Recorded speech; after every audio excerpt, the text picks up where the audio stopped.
It all began with the box. It was sitting on my porch, a perfect brown cube that disrupted the symmetry of the two ferns I trim every other Sunday. The UPS driver was already gone, his truck leaving nothing but a brief diesel sigh in the clean Pennsylvania morning air. The label had my name on it, Marian Lynch. My address. No mistakes. But I hadn't ordered anything. I hadn't ordered anything online in 7 months, not since a bulk purchase of cat food that my cat, Darwin, pointedly refused to eat. I nudged the box with my foot. It was light. Too light for cat food. I brought it inside, the sound of packing tape peeling off cardboard feeling unnaturally loud in the morning quiet. Inside, nestled in a bed of bubble wrap, was a sleek, white, futuristic-looking object that my 63-year-old brain couldn't immediately identify. It was a gaming console. Glossy white plastic, elegant curves, a logo I vaguely recognized from the ads that flash by on Hulu. A PlayStation 6, according to the packaging. Next to it was a controller that looked like some kind of alien artifact.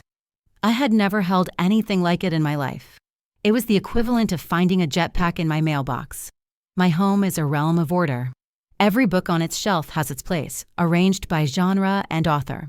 Bills are paid the day they arrive. My garden is a precise grid of raised beds where the tomatoes would never dare encroach on the basil's territory.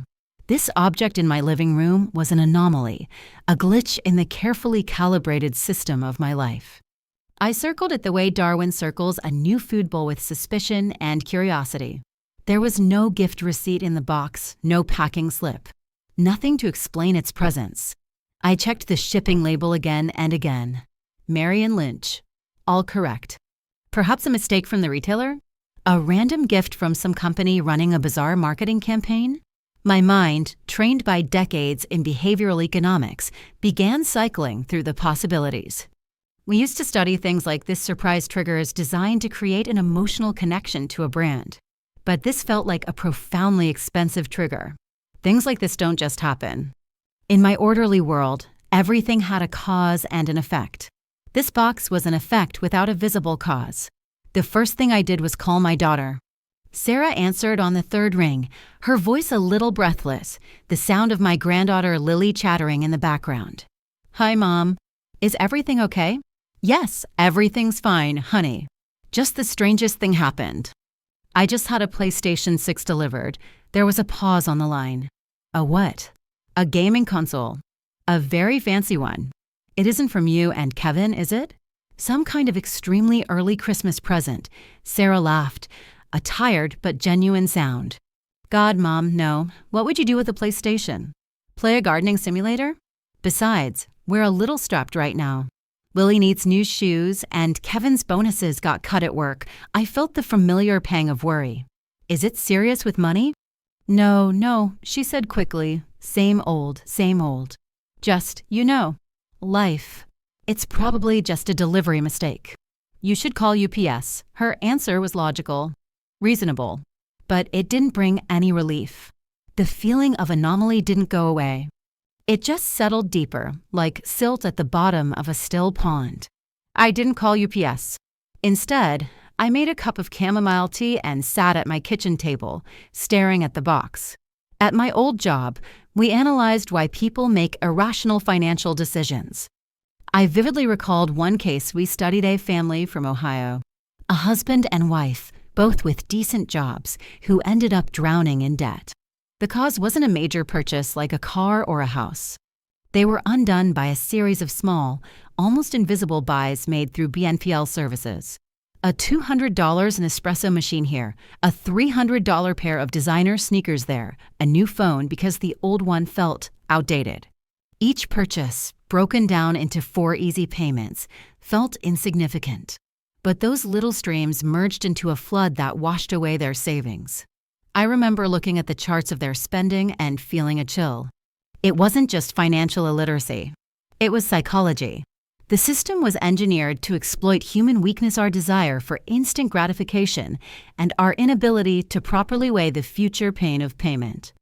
I'd always prided myself on my financial discipline, a trait instilled by my recession-era parents. My 401k was meticulously diversified. My single credit card was paid in full every month. The thought of carrying a balance gave me an almost physical discomfort. And now, here was the ultimate symbol of that impulsive consumer culture, a product designed to provoke desire and immediate ownership. It felt like a case of vintage wine being delivered to a recovering alcoholic. I felt like an observer in my own experiment, only I didn't know what the hypothesis was. That evening, Kevin, Sarah's husband, called. His voice, as always, was full of cheerful friendliness. "Hey, Marian. Sarah told me you got some high-tech gadget delivered? A real PS6. Yes. I still can't figure out where it came from." "Hey, don't sweat it," he said, with an ease that always managed to calm me down a little. "It's got to be some kind of glitch in their system. You want me to swing by tomorrow after work? I can look at the label, see if there's an internal order number. I'll sort it out, don't you worry. I'm good with this stuff." I felt a wave of gratitude. "That would be wonderful, Kevin." "Thank you." "No problem. We're family." Speaking of which, you remember that trading app I was telling you about? We're this close to landing a new round of funding. Another couple of weeks and I'll be able to breathe again. Maybe even take Sarah and Lily on a real vacation. Not just to the lake 3 hours away. His voice was full of enthusiasm, the same energy my daughter loved so much. Cash flow is a little tight right now, of course. Everything's going back into development. You gotta hustle, a few side gigs, a little freelancing. But it's all temporary. Just have to ride out the storm. I listened and nodded, though he couldn't see me. I didn't fully understand his world of startups, funding rounds, and side hustles. It sounded risky, unstable. But there was so much confidence in his voice that my own doubts melted away. He seemed to be the embodiment of the modern American dream, ambitious, tech-savvy, willing to take a risk for a big payoff. He was a good husband to my daughter, a good father to Lily, a good son-in-law. Kevin came by the next day. He inspected the console with genuine enthusiasm, turning the controller over in his hands. "Whoa, this is the latest model. With the haptic feedback. This thing's a beast." He took photos of all the labels and barcodes. "I'll send a few emails, figure this out. They'll probably want it back. But you can hang on to it for now." He set the box in the corner of the living room, and over the next couple of days, I almost stopped noticing it. It became part of the furniture. Life returned to its normal rhythm. I weeded the zucchini patch, went to the library, and spent 2 hours balancing my budget for the next month on my trusty old Excel spreadsheet. I double-checked my retirement account, ensuring all the investments were where they should be. Everything was under control. The world was predictable again. The anomaly was all but forgotten, fading into a funny story to be told at Thanksgiving. It happened on Friday morning. I was sorting through my email, methodically deleting spam and promotional newsletters. Then I saw a message from a company called Affirm. I knew the name. One of the biggest players in the BNPL buy now, pay later market. The subject line read, "Reminder, your installment payment is due soon." My first thought was phishing. Another scam to get me to click a link and steal my information. I was about to hit delete, but something caught my eye. A professional habit of noticing the details. The email wasn't impersonal. It used my full name, Marian Elizabeth Lynch. My heart skipped a beat. I carefully opened the email. It was perfectly formatted. The logo, the links to the privacy policy, the polite address, and then the text which made my blood run cold. "Dear Marian, this is a friendly reminder that your next payment of $112, $50 for your installment plan with Best Buy will be processed on August 25th, 2025. My brain started scrambling, building, and discarding hypotheses. A mistake. Just a clerical error. Someone with a similar name took out a loan, and the system mixed up the emails. It was possible. Unlikely, but possible. With trembling fingers, I scrolled down, looking for confirmation of this comforting thought. I found the opposite. All the information was there. Total purchase amount, $675. Item, Sony PlayStation 6 gaming console. The order number matched the one on the box sitting in my living room. The connection was direct. The box and this email were two parts of the same whole. but I was still clinging to the idea of a system error because the alternative was unthinkable. And then I saw the last line. A small verification detail, printed in fine type at the very bottom, that turned the mystery into a disaster. Asterisk, this loan was approved for the customer associated with the social security number ending in asterisk asterisk, XXXX, the digits. My last 4 digits. The air left my lungs. The room suddenly felt too small, the walls closing in. This wasn't a mistake. This wasn't a system glitch. This was a loan. A loan opened in my name. It was fraud. Someone had used my SSN, the most protected key to my financial life, to buy a toy. Why would a thief ship the package to my address? It made no sense. Fraudsters ship stolen goods to drop houses to cover their tracks. Shipping it to the victim was like a burglar mailing you a receipt. And then the cold, horrifying truth began to slowly crystallize in my mind. The list of people who knew my SSN, who could have had physical or digital access to it, was tragically short. My financial advisor, who passed away 3 years ago, the IRS, and my daughter, Sarah, to whom I'd given my information years ago to help me with Medicare paperwork. She kept it in a folder on the family computer, the same computer that Kevin so kindly cleaned of viruses and optimized for her every month. I sat in absolute silence, hearing only the thudding of my own heart. My gaze fell on the box in the corner. The anomaly. The effect without a cause. Now it had a cause. And that cause was monstrous. At the top of that very short list, with his friendly smile and his willingness to sort it all out, stood one person. The silence that fell after my brain connected the final dot was unlike any silence I had ever known. It wasn't the peaceful quiet of early morning or the contemplative quiet of an empty house. It was a deafening absence of sound, a vacuum left after all the air had been sucked out of my reality. I was sitting in front of my computer, but I wasn't seeing the screen.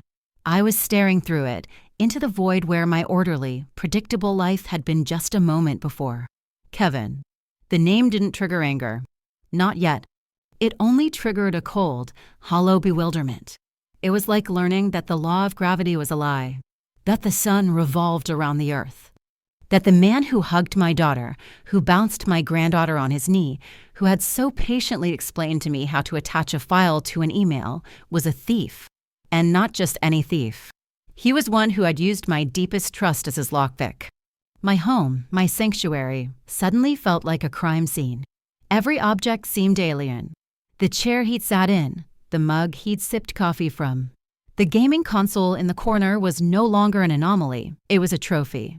A monument to his betrayal, displayed in my living room. I didn't feel robbed, I felt desecrated. It was as if someone had walked not just into my house, but into my bloodstream, into my history, and left a dirty footprint. I slowly stood up, went to the window, and looked out at my garden. The tomatoes, the basil, the zucchini, everything was in its place, obeying the laws of nature. But the world of people, the world beyond the glass, no longer followed any laws I understood. The numbness lasted for perhaps an hour, perhaps 3. Time had lost its structure. But then, through the icy fog of shock, the first sprout of my old self pushed through. The analyst. The researcher. Before grief could come, before rage could come, I needed data. Facts were the only solid thing to hold on to in this hurricane. I forced myself back to the desk. My hands were shaking slightly, but I made my fingers find the keyboard. If one account had been opened in my name with Affirm, could there be others? The Affirm website was frighteningly user-friendly. Log in to manage your payments. I didn't have a password, but I had my email. I clicked Forgot Password. A reset link arrived in my inbox seconds later. The entire process took less than a minute. A system designed for maximum convenience was just as convenient for someone wanting to hijack a life. I logged in, and I saw that it was so much worse. The PlayStation was just the tip of the iceberg. Below it, in chronological order, was a list of his desires, all paid for with my future. A $250 Nespresso machine, delivered 3 weeks ago. A pair of the latest Nike Air Max sneakers for $180. A subscription to some gourmet meal kit delivery service, $80 a week. The total was already over $1,000, and this was just one service. How many others were there? Klarna? Afterpay? My name, my perfect credit score that I had spent 40 years building, had become his bottomless wallet. This wasn't a single act of impulsive betrayal. It was a system, a deliberate, ongoing operation. My first instinct was to call the bank, to freeze everything. But I made myself stop and think. The next logical step was to contact the perpetrators themselves. Affirm. I found their customer service number. A predictable odyssey through an automated menu maze followed. Press 1 for. Press 2 for. Finally, after 15 minutes of a terrible, tinny version of a pop song, a human being answered. The voice was young, with a slight accent, and utterly indifferent. I explained the situation, clearly, without emotion, as if presenting a research finding. Fraudulent accounts have been opened in my name. I need to report this and have them blocked immediately. I understand, ma'am, the voice said, though it was clear he understood nothing. Can I have your account number or the email associated with the account? I gave him the information. He was quiet for several minutes, the only sound the clicking of his keyboard. Yes, I see the account. Ma'am, for us to open an investigation, you will need to file a police report and provide us with the case number. After that, our financial investigation can take anywhere from 30 to 90 business days. 90 days, my voice trembled. And until then, you'll keep trying to withdraw money from my account? The process is automated, ma'am. I can put a note on your file, but until the investigation is officially concluded, the system will operate as normal. I want to speak to a supervisor. All our supervisors are currently busy, ma'am. They will tell you the same thing. This is standard procedure. Have you filed a police report? His questions weren't designed to help. They were designed to check boxes on his script. I felt like I was trying to explain the theory of relativity to a talking calculator. I hung up the phone, and the feeling of powerlessness was almost as sickening as the initial shock. The system was an impenetrable wall. It wasn't designed to protect people like me. It was designed to protect itself. It was that powerlessness that finally ignited my rage. A cold, clear, focused rage. He had used the system against me. Fine. I knew systems. I had spent my entire career studying how they work, how they influence people, and how they can be navigated. My anger became fuel for my mind. I would not wait 90 days. I would not be a victim waiting for a faceless corporation to decide my fate. I would take back control. Right now. The first step was to stop the bleeding. I remembered articles I'd read about identity theft. A credit freeze. It was the most powerful tool available to an individual. It was the digital equivalent of dropping a steel gate in front of your financial fortress. No one would be able to apply for credit in my name, not a credit card, not a mortgage, not another gaming console. No one. The process was surprisingly straightforward if you knew what to do. I opened 3 tabs in my browser: Experian, TransUnion, and Equifax. The 3 titans of credit reporting. For each one, I had to go through the tedious process of verifying my identity. Which of the following addresses have you been associated with? At which bank did you hold a mortgage in 2005? The questions were designed to filter out fraudsters, and the irony was that I, the victim, was struggling to recall the details of my own life, while Kevin had likely breezed through a similar process with all my data in hand. But I was methodical. Step by step, site by site. 40 minutes later, it was done. A confirmation appeared on each screen. Your credit file has been frozen. I felt the first pinprick of satisfaction of the day. It wasn't a victory, but it was the first shot fired in return. I had built the wall. Now I could go on the hunt. The wall was in place. Now I needed evidence. Not just for the police I knew their investigation would likely drown in a sea of similar cases. I was gathering evidence for myself. And for Sarah. I logged back into the Affirm account. I started looking not at what he bought, but how. Every transaction had a digital footprint. I opened the order details for the sneakers. The shipping address. It was different from mine, and different from Sarah and Kevin's. I typed it into Google Maps.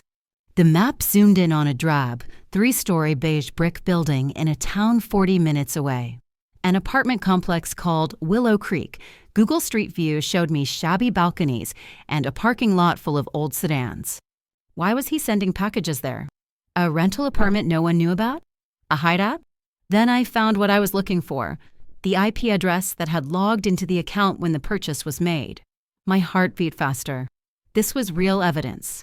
I copied the string of numbers and pasted it into a free online IP lookup tool. The result came back in a second. Provider, Comcast. City, Springfield. And the organization the network was registered to, Springfield Public Library, the library. The same library where I volunteered every other week, helping seniors navigate their computers. The same one that smelled of old books and floor polish. He had sat there in that quiet space surrounded by knowledge and used their free public Wi-Fi to rob me. Coolly, calculatingly, cloaking himself in the anonymity of a public space.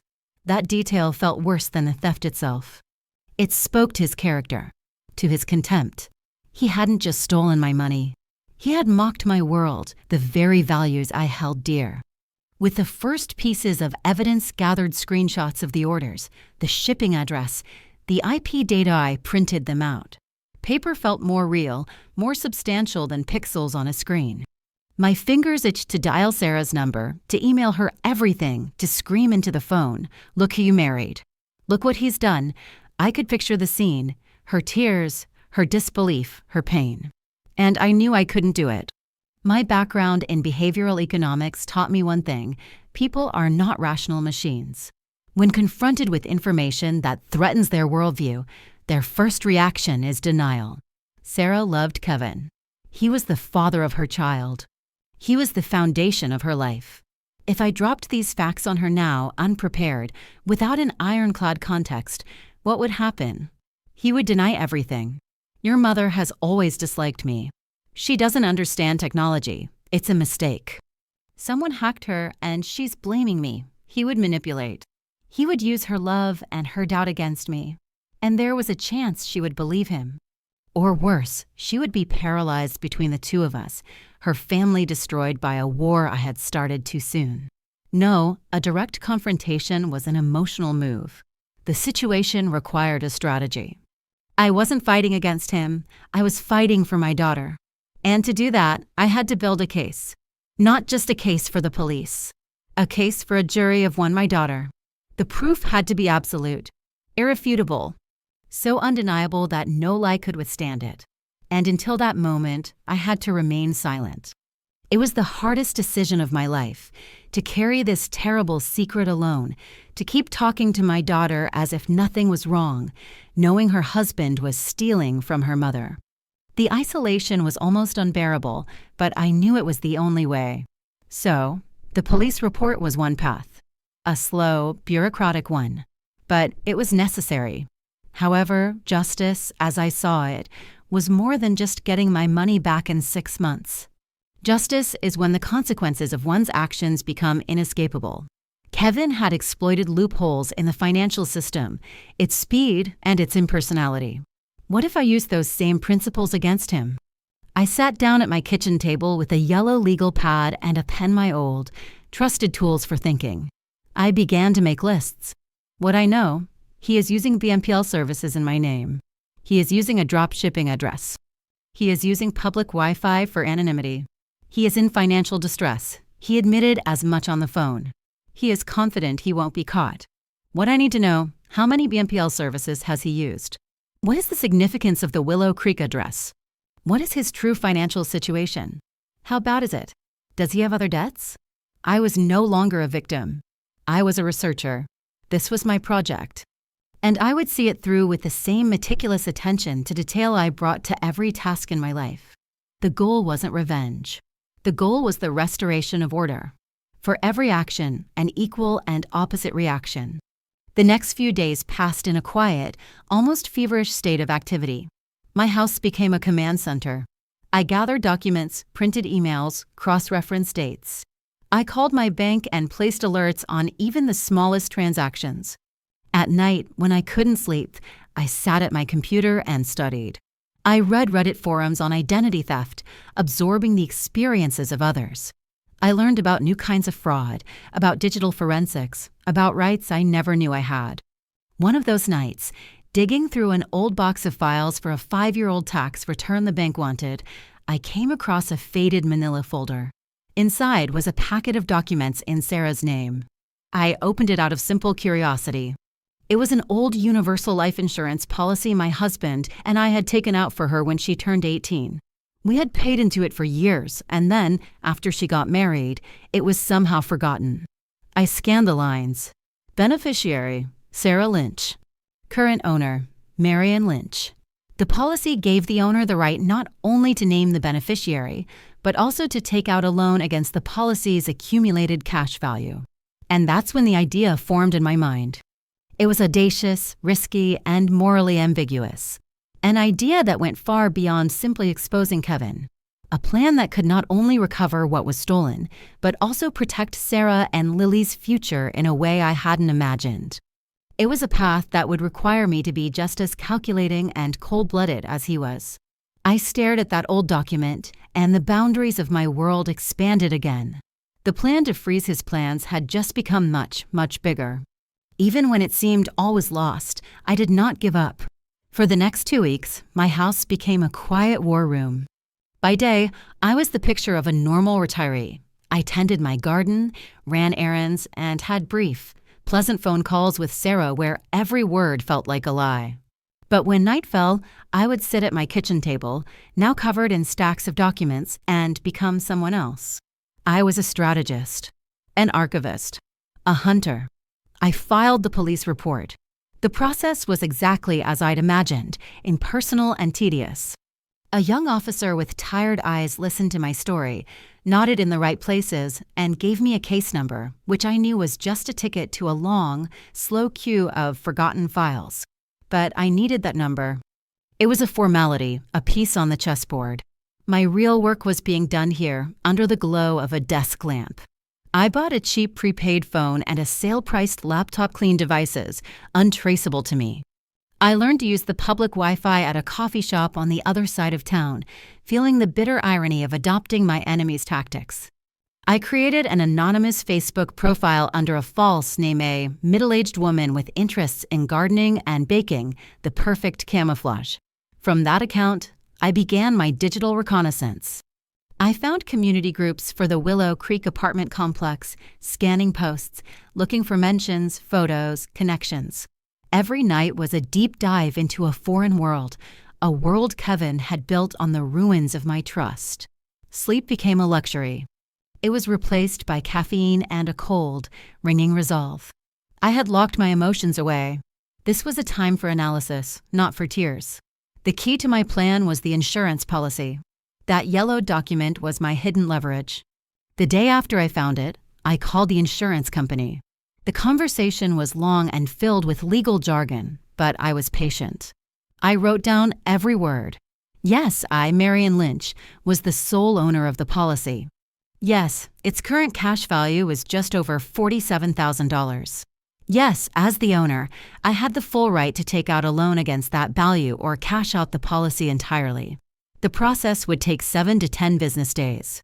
When I hung up, my breath caught in my throat for a moment. This was real. It was possible. And it was morally complex. This was money intended for Sarah.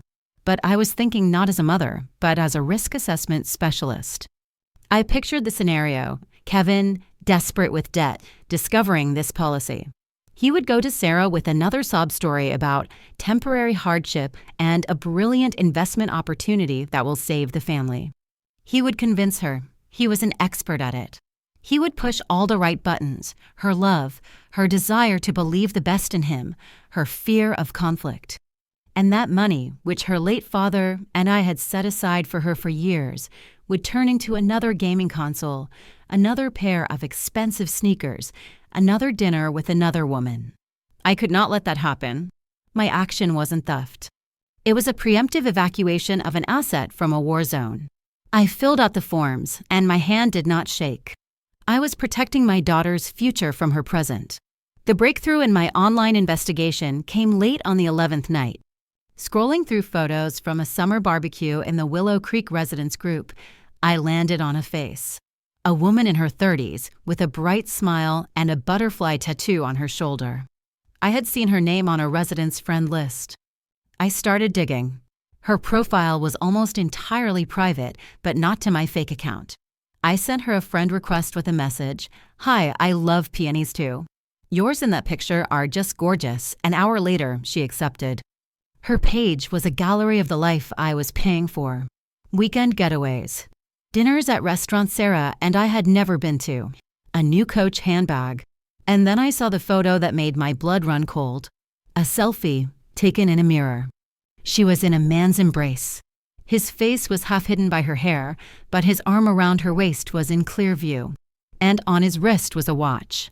A Tissot with a blue face and a steel band. The exact watch I had given Kevin for his birthday 2 years ago. A gift I had spent 3 weeks choosing because I wanted him to have something substantial.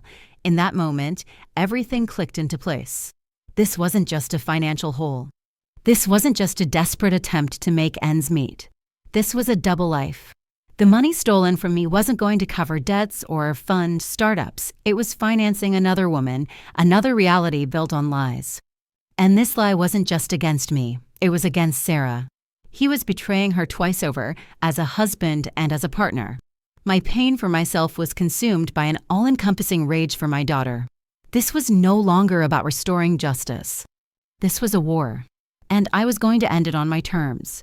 It was time. I waited for the funds from the insurance company to clear into the new, separate account I had opened. Then I called Sarah. My voice was calm, even friendly. "Sarah, honey, I haven't seen you and Kevin in so long. Why don't you come over for dinner on Saturday? I'll make that roasted chicken you both love." She happily agreed. That Saturday evening was surreal. They arrived, smiling. Kevin brought me a bouquet of chrysanthemums. He asked about my health. He complimented the chicken.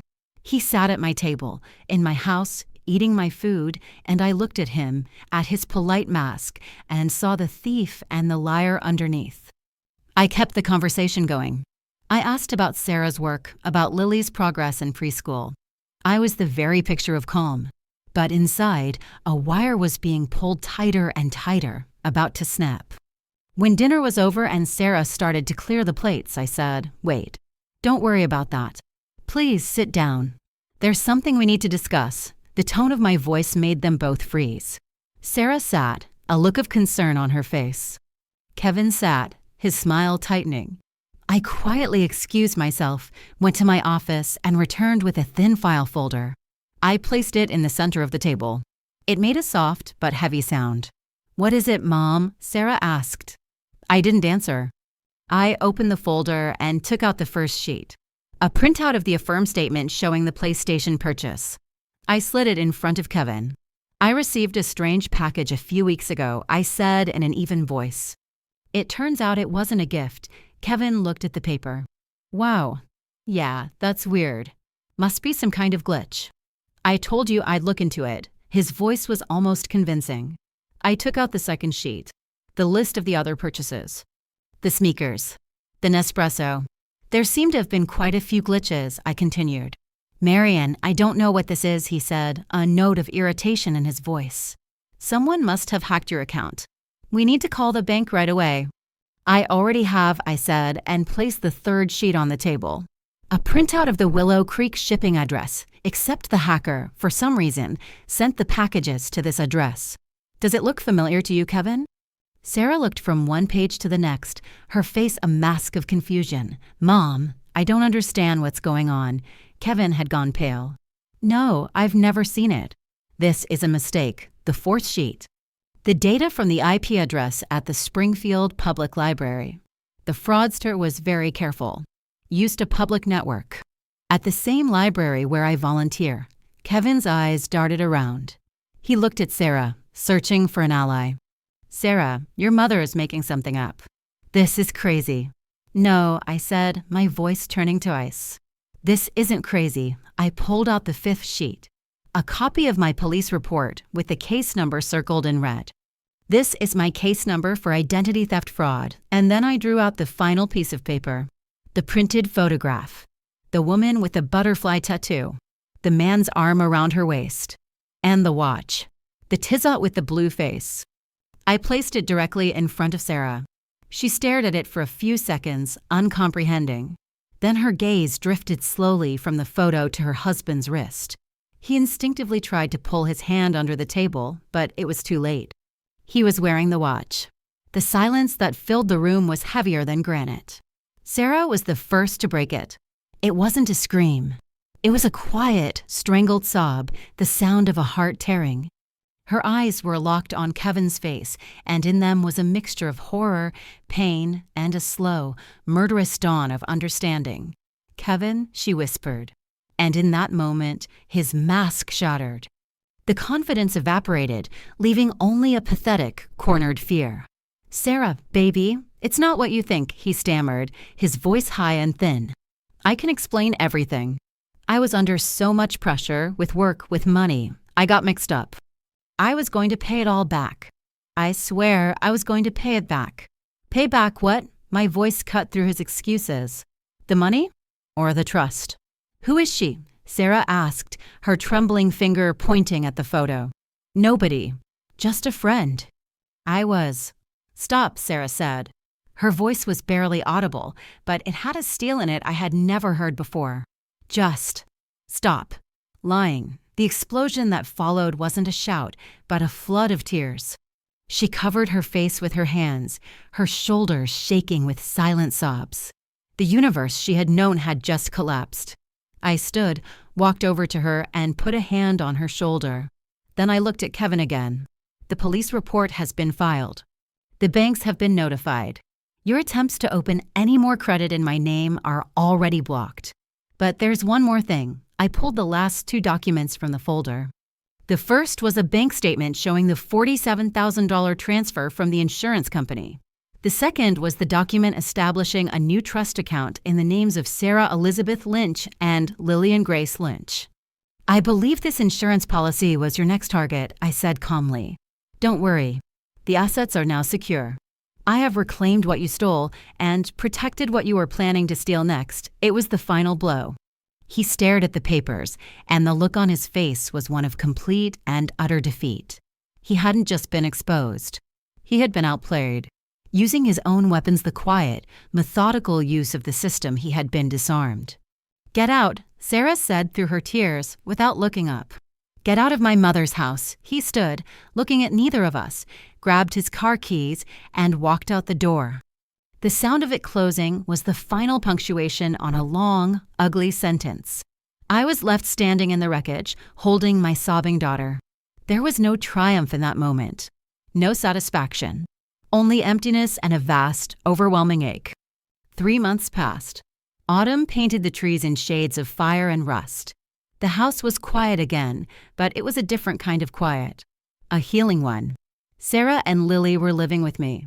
The first few weeks were like being in a hospital after a terrible accident, full of tears, sleepless nights, and talks that lasted until dawn. The divorce was proceeding. Kevin didn't fight it. Faced with irrefutable evidence and the threat of criminal charges, he signed everything.